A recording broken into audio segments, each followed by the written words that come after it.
Vérissure, le numéro 1 des alarmes en France. Rendez-vous sur vérissure.fr pour votre demande de devis gratuit. Vérissure présente. Sud Radio, parlons vrai chez Bourdin, 9h-10h, Jean-Jacques Bourdin. Parlons des ingérences étrangères dans la politique française. Constance Le Grip, bonjour. Bonjour. Vous êtes députée Renaissance des Hauts-de-Seine. Vous êtes rapporteuse du rapport de la commission d'enquête relative aux ingérences politiques, économiques et financières de puissances étrangères. C'est bien cela. C'est bien Je cela. ne dis pas de bêtises. Bien. La délégation parlementaire au renseignement a choisi de s'intéresser au sujet des ingérences étrangères en France. Rapport rendu publié le 2 novembre. Le niveau de menace d'ingérence étrangère se situe à un stade élevé dans un contexte international tendu et décomplexé. C'est ce que vous écrivez collectivement. Collectivement. Bien. Avec nous aussi Nicolas Quesnel, qui est journaliste indépendant, auteur de Allô Paris, ici Moscou, plongé au cœur de la guerre de l'information, édition de Noël. Bonjour. Bonjour. Votre livre sort demain, je crois. Absolument. Bien. Nous sommes dans l'actualité. Nous sommes dans l'actualité parce qu'il y a en France des agents d'influence ou des espions qui travaillent pour des pays étrangers. Combien? Quel chiffre? 4000, Constance Le Grip? Alors c'est le chiffre que le rapport de la délégation parlementaire au renseignement effectivement rend public. Oui. C'est une agrégation de catégories de personnes très très différentes. Il y a là-dedans effectivement des agents, des personnels diplomatiques qui ont cette couverture-là, qui sont en réalité des membres des services. Et puis y avoir également ce qu'on appelle les entrepreneurs d'influence, les gens qui sont très présents sur les réseaux sociaux, qui écrivent beaucoup, et qui qui sont participent de cette guerre qui sont rémunérés d'une manière ou d'une autre, bien sûr. Pas tous. Pas tous. Ils sont pas tous forcément rémunérés avec de l'argent sonnant et trébuchant. Oui. Ils peuvent être aussi rémunérés en nature. Et on regarde un petit peu dans les profils des gens qui sont généralement approchés pour devenir des agents d'influence. On a quelques professions quand même qui sont particulièrement ciblées, professions ou pas. Il y a aussi des hommes politiques. Mais en plus des hommes politiques, des hommes politiques, on pourrait aussi citer les journalistes ou les avocats. Oui. C'est-à-dire à chaque fois des professions qui ont un degré de protection supplémentaire par rapport aux services de renseignement qui sont toujours un peu plus embêtés quand il s'agit de travailler sur des journalistes, des avocats ou sur des hommes politiques. Oui. Constance Le Grip, des hommes politiques, oui, des hommes ou des femmes, d'ailleurs, politiques. Dans le rapport auquel vous faisiez allusion de la commission d'enquête qui avait été, lui, pour le coup, rendu public en juin, je n'avais pas caché que parmi les instruments d'ingérence qu'aime beaucoup la Russie, il y a ce qu'on appelle la captation des élites. Mais qui? Le recrutement, entre guillemets. Écoutez, il suffit de regarder les quelques personnes que nous avions auditionnées. Par exemple, au Parlement européen, un certain nombre de députés européens qui se trouvent être, qu'ils soient français ou d'autres nationalités, dans la mouvance extrême droite ou droite extrême, ont eu toujours beaucoup de complaisance, beaucoup de connivence, ont toujours puissamment relayé, je dirais, les éléments de langage du Kremlin, les positions du Kremlin, que ce soit sur la guerre en Ukraine, comme sur d'autres sujets, Navalny ou autres, et qui sont de ce fait des agents d'influence, effectivement, des très proches relais, courroies de transmission, pourront te dire. Et des journalistes aussi, donc. Bien sûr. Certainement. Bien sûr, pour les journalistes, on a un exemple qui est assez iconique maintenant, c'est le cas de Pierre-Charles Pathé. Pierre-Charles Pathé, le nom Pathé, il devrait vous parler parce que c'était le fils de l'industriel qui a créé les cinémas Pathé.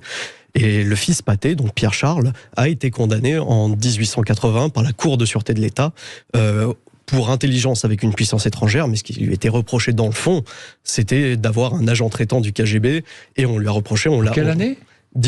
On l'a arrêté en 1879, condamné en 1880 et gracié par Mitterrand en 81 à son arrivée au pouvoir. 1900, pas 1800. Pardon, 1900. Parce que je m'étonnais. Non, c'est peut-être un peu vieux sur ce point. Oui, 1980 et gracié. Voilà. Et c'est le seul depuis l'époque à avoir été condamné. Bon, donc ça existe. Alors cette ingérence étrangère vient d'où ? Quels sont les pays qui pratiquent cet espionnage, parce qu'on peut parler d'espionnage. Hein. C'est de l'espionnage, c'est de l'entrisme, c'est de la captation d'élite, c'est de la prédation économique, c'est du vol ou du détournement aussi de savoir-faire industriel, technologique, industriel, dans les laboratoires de recherche, dans les universités. Ça a beaucoup de formes. Et puis c'est aussi beaucoup la guerre informationnelle, la guerre informationnelle sur les réseaux sociaux, les fermatrolls, les bots qui produisent tout le temps des fake news, qui manipulent l'information. Alors, aussi bien le rapport de la délégation parlementaire au renseignement que le rapport de la commission d'enquête que j'avais commis identifie clairement la Russie et la Chine comme les principales menaces, les principales menaces au jour d'aujourd'hui sur nos démocraties européennes, et notamment qui, s'agissant de la Russie, a longtemps et continue d'ailleurs de cibler notre pays. Oui, la Russie, la Chine, mais pas que. Pas que. Hein. D'autres pays, la Turquie. La Turquie, l'Inde, tout le monde veut faire de l'influence. Les États-Unis. Les États-Unis, dans une moindre mesure. D'autres modalités. Il faut clairement distinguer les formes d'ingérence. Oui, c'est-à-dire. Les États-Unis, c'est plutôt économique, non ? Non. Pas que, mais il peut y avoir effectivement, à travers ce qu'on appelle le lawfare, l'utilisation du droit comme arme, des stratégies d'influence qui deviennent très offensives et qui, de ce fait, commencent à se rapprocher de l'ingérence. Et de ce point de vue-là, effectivement, l'extraterritorialité du droit américain est assez intéressante à étudier. Il y a quelque chose d'assez intéressant, c'est moi je reprenais les archives avant de venir, parce que j'aime bien les archives, je suis comme ça. J'ai regardé que la résidence de Paris, donc en fait la succursale du KGB, à l'époque, pendant la guerre froide, en 1961, se vantait auprès de Moscou d'avoir influencé seulement en un an 230 articles de presse, 11 livres, 32 questions parlementaires, 9 réunions publiques et plus de 14 000 tracts qui avaient été distribués dans la rue. Et ça, c'était juste pour une année en 1961. Donc c'est vous dire à quel point ça date pas d'hier. 1961, on est en mais 2023. ça n'a pas changé. Ça n'a pas changé. Ça s'est accru grâce aux moyens technologiques et grâce aux formes hybrides que permettent maintenant ces guerres informationnelles, ces manipulations de l'information, les réseaux sociaux, la puissance démultipliée de l'Internet, non seulement fait de l'hybridation, mais permet vraiment, avec une viralité, une rapidité de diffusion, d'aller très très très loin dans la manipulation et donc dans l'ingérence en vue de déstabiliser. Je crois que c'est très important de garder présent à l'esprit qu'une ingérence, c'est pour déstabiliser, s'en prendre à nos valeurs, s'en prendre à notre modèle démocratique, s'en prendre également à nos savoir-faire, à ce que nous possédons également sur le plan industriel, sur le plan économique, sur le plan du savoir. Alors justement, on va parler de l'ingérence russe, de l'ingérence chinoise, de l'ingérence turque qui s'exerce dans le domaine religieux, beaucoup, l'influence turque. Nous allons parler de l'ingérence des États-Unis, tout ça après la pub, il est 9h41, à tout de suite. Vérissure, le numéro 1 des alarmes en France. Rendez-vous sur vérissure.fr pour votre demande de devis gratuit. Vérissure présente. Sud Radio, parlons vrai chez Bourdin, 9h-10h, Jean-Jacques Bourdin. L'espionnage, parce qu'on peut parler d'espionnage. C'est de l'espionnage. Aussi. L'ingérence, c'est de l'espionnage. Pas que, mais c'est beaucoup de l'espionnage. Alors l'espionnage, évidemment, il y a eu de tout temps des quantités de films, de livres sur les espions, des espions célèbres et tout.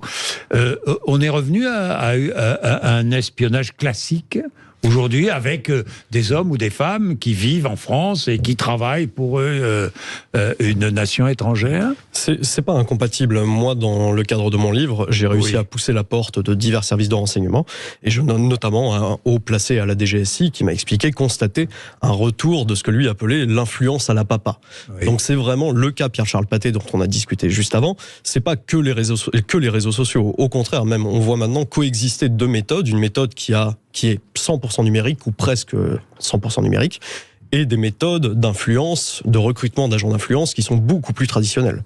Alors, les Russes, c'est quoi ? C'est politique, avant tout ? La volonté ? La volonté, effectivement, telle qu'elle est définie, notamment par ceux qui ont théorisé la guerre informationnelle, la guerre hybride, qui ont dit que finalement toute information était une arme, en gros, etc., qui sont les champions des fake news et de la désinformation, ont pour objectif de déstabiliser, de déstabiliser notre système de valeurs, notre modèle démocratique, et de propager les valeurs de la grande Russie. Mais il peut y avoir d'autres objectifs. Il ne faut pas sous-estimer la l'intérêt de pouvoir s'emparer d'un certain nombre de secrets d'affaires, d'un certain nombre de... Plus de 40 espions russes expulsés. Plus de 40 depuis le début de la guerre en Ukraine. Depuis le 24 février 22, voilà, c'est ça. Et dans beaucoup d'autres pays européens également, on a procédé à l'expulsion, persona non grata, de beaucoup de diplomates russes. Alors, les Chinois, l'ingérence chinoise, quel est l'objectif de l'ingérence chinoise? C'est plutôt économique? Alors, au départ, oui, elle a été... D'abord, son vrai objectif, au départ, comme la diaspora chinoise est extrêmement présente partout dans nos pays européens, aux États-Unis, en Australie, c'était d'exercer le contrôle social, de continuer à contrôler les ressortissants chinois, les descendants des ressortissants chinois, donc vraiment un objectif de contrôle politique, de contrôle social total, de nature absolument totalitaire sur tous les membres de la diaspora chinoise, toutes générations confondues. Mais ça s'est accompagné rapidement également d'une volonté de prédation économique. Et puis volonté de préserver l'image du pays à l'étranger aussi. Nicolas Quesnel. Absolument, une volonté de préserver l'image du pays, une volonté de préserver les intérêts stratégiques de la Chine et une volonté aussi d'appuyer la politique extérieure chinoise, que ce soit vis-à-vis de Taïwan, que ce soit des reproches qu'on a pu leur faire sur ce qu'il se passe avec les Ouïghours typiquement. Il y a cette volonté de protection de la part du Parti communiste chinois en tout cas. Et l'influence est un moyen d'y arriver. Évidemment. L'ingérence turque, plutôt religieuse. En tout cas, elle passe par le vecteur du contrôle d'un certain nombre d'associations cultuelles, de mosquées, d'écoles. Mais Ankara contrôle une partie de l'islam en France. Semblerait-il. Et en tout cas, la Turquie n'est pas avare non plus de campagnes d'ingérence numérique. Ils sont assez friands également de ces blitzkrieg, si je puis dire, campagnes numériques de déstabilisation et qui attaquent très violemment la France. On l'a vu encore dans certains épisodes récents. Des discours très hostiles. Je n'ai strictement aucune connaissance sur la Turquie et je fais partie de ceux qui disent que quand on ne sait pas, on se tait. Donc pour le coup, je vais appliquer mon principe. Ça, vous avez raison. Et l'influence américaine. Donc on en parlait, l'influence américaine, elle est essentiellement... Moi je me souviens quand même, je me souviens qu'Emmanuel Macron n'a pas été épargné par la NSA. Qui avait placé Nicolas Sarkozy sur écoute. Alors oui, c'est ce qui a beaucoup été dit, effectivement, que le président de la République, Nicolas Sarkozy... Je ne sais pas si c'est vrai, mais ça a été beaucoup dit. Effectivement, il y a un principe de base quand même. En matière de renseignement, on n'a pas d'amis. On n'a pas d'amis. Et autant on peut, entre services de renseignement occidentaux, partager des objectifs et donc partager les informations. Par exemple, en matière de contre-terrorisme, de lutte contre le terrorisme islamiste, il est évident qu'il y a de la coopération, il y a un travail en commun extrêmement développé, extrêmement important entre différents services de renseignement occidentaux, mais pas que. Autant, effectivement, en matière de contre-ingérence, là, chacun est seul et par définition, on n'a pas d'amis. On peut avoir des alliés ici ou là, mais la contre-ingérence, elle peut venir de partout. Moi, je fais quand même très clairement un vrai distinguo entre les stratégies d'ingérence menées par des régimes autoritaires, des puissances autoritaires, totalitaires, qui avouent très clairement, affichent leur objectif, qui est de nous déstabiliser, de mettre à mal notre modèle de démocratie et notre modèle d'économie de marché, et d'autres pays qui, par ailleurs, sont nos alliés dans un certain nombre d'alliances militaires. Mais encore une fois, on n'a pas d'amis. Et nos rivaux économiques. C'est pour ça qu'il n'y a pas de naïveté à avoir s'agissant de certains de nos alliés. Nicolas Quesnel. Entre alliés, on s'espionne. Ça, c'est une réalité. Dans tous les cas, évidemment qu'on va s'espionner. Par contre, sur les questions d'influence, honnêtement, je ne pense pas que les États-Unis aient vraiment besoin de faire quoi que ce soit, ou en tout cas de mener des opérations hostiles sur le territoire national. Jusqu'à preuve du contraire, ce ne sont pas les États-Unis qui ont commencé une guerre de haute intensité en Europe, et je pense que quand il s'agit de savoir qui est un allié et qui ne l'est pas aujourd'hui, les choses sont assez claires. Oui, mais l'affaire Pegasus, ça a bouleversé quand même beaucoup de monde. On ne sait pas tout. Alors Pegasus, c'est un logiciel israélien qui était utilisé pour quoi ? pour espionner, donc, pour espionner des hommes politiques français. Alors, c'était pas l'objectif principal de ce logiciel, c'est de pouvoir aider à lutter contre le terrorisme islamiste. Oui. Semblerait-il, là, honnêtement, tant que des procédures sont en cours, des procédures sont en cours. Nicolas Quesnel. Déjà, d'une part, des procédures sont en cours, donc ce serait toujours un petit peu casse-gueule de s'aventurer sur ce sujet. Bien sûr. Après, par contre, ce qu'on peut dire sur Pegasus, et ce qui me semble assez intéressant, c'est de rappeler que c'est qu'un outil. C'est un outil qui est vendu à diverses personnes, à divers États.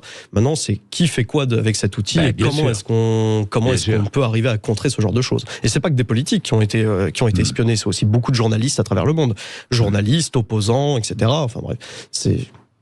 Alors, comment lutter contre ces ingérences ? Vous faites quelques préconisations, Constance Le Grip. Je crois que la première est d'en prendre conscience. Pas uniquement nos services, il y a plus de naïveté ni de déni dans la plupart de nos services de renseignement, qui ont plutôt haussé le niveau de la garde, si je puis dire, et renforcé leurs instruments et leurs effectifs. Sont plus efficaces, vous pensez qu'ils sont plus efficaces qu'il y a 20 ou 30 ans ? Il y a une réelle prise de conscience sur la dangerosité et l'ampleur des diverses ingérences étrangères à l'œuvre contre notre pays ou contre ses intérêts, par exemple dans un certain nombre de pays africains.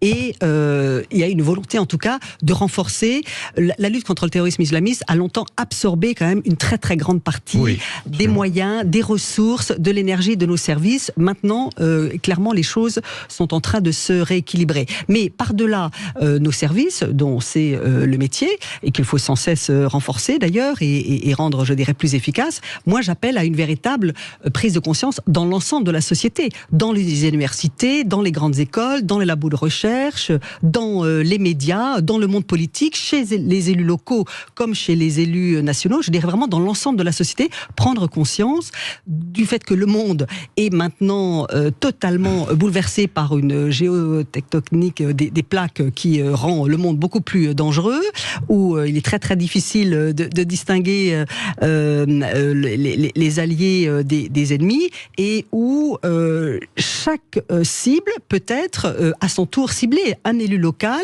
comme une université, un centre de recherche, comme un média, peut être maintenant ciblé non pas par des espions, mais par des manœuvres d'intimidation, d'infiltration, de manipulation. Et tout cela, ça appelle, je pense, une espèce de réveil citoyen et de prise de conscience de la société tout entière. Nicolas Quesnel. Vous avez parlé de la fin de la naïveté. C'est intéressant parce que avant de dire qu'il y a une fin de la naïveté, ça veut dire qu'il y a eu de la naïveté. Moi, j'ai travaillé sur la Russie, donc je me contente. Je vais rester sur la Russie. Sur la Russie de Vladimir Poutine, c'est quand même assez formidable de revenir un petit peu en arrière et de constater le nombre de compromissions qui ont été faites par les autorités françaises et par les différents présidents successifs, à l'exception quand même notable de François Hollande, qui n'a jamais eu de naïveté vis-à-vis de la Russie de Poutine. Mais on a eu une naïveté certaine, et cette naïveté évidemment a entraîné le fait que ce n'était pas du tout la priorité des services de renseignement, et c'est normal, parce que la menace à l'effondrement de l'URSS est passée de... La menace n'était plus soviète, la menace le 11 septembre est devenue le terroriste islamiste. Du coup, les services se sont évidemment réorientés vers cette menace, et c'est normal, et aujourd'hui, je pense que 30 ans plus tard, on a perdu certainement un certain nombre de compétences qu'on avait acquises pendant la guerre froide et que les gens sont en train de réacquérir au fur et à mesure et de se remettre à niveau là-dessus. On a une vraie réorientation des pouvoirs publics vis-à-vis de cette menace aujourd'hui. Bon, donc moins de naïveté, quoi. On a moins de naïveté. Puis le monde est en désordre.